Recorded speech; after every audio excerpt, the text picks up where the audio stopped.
This is a Reluctant Capitalist option trade review for June 26, 2020.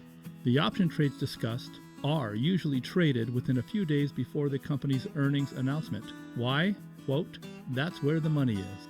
This episode will review an option trade executed this week, a naked put option on Accenture, and an option trade planned for next week, a short put spread on FedEx Corporation. Investing involves substantial risk.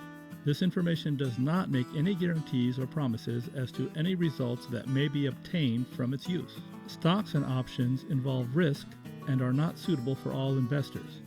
Please understand option trading strategies and all possible outcomes prior to executing trades. A naked put option. The investor writes, sells, or shorts, 3 different words all referring to the same transaction.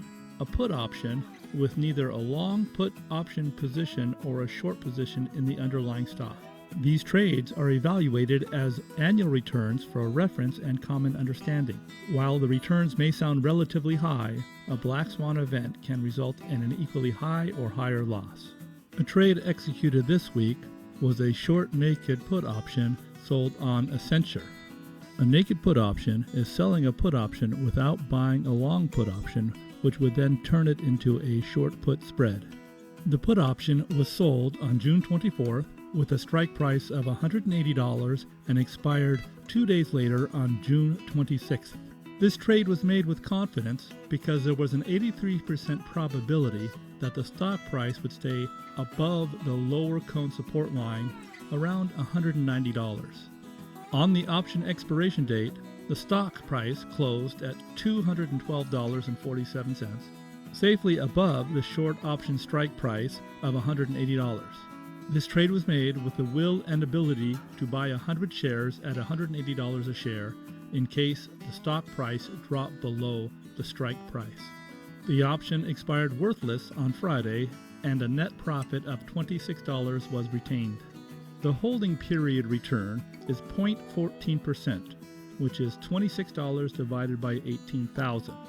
The $18,000 is the money at risk and calculated by multiplying the strike price times 100 shares the option contract controls. The annual return is 18%. This is calculated by multiplying the 0.14% times 250 divided by 2. 250 days is used as opposed to 365 because there are about 250 trading days a year. If 365 was used, the annual return would be much higher, but the net revenue would remain the same. Now a review of a trade plan for next week. The company is FedEx Corporation, and the plan is to execute a short put spread or a naked put option for an annual return of 20% or more. Thank you for listening. If you would like to review revenue and trades made, search for Reluctant Capitalist and click on the Google Sites link. Then click on Information and then Trades. Until you decide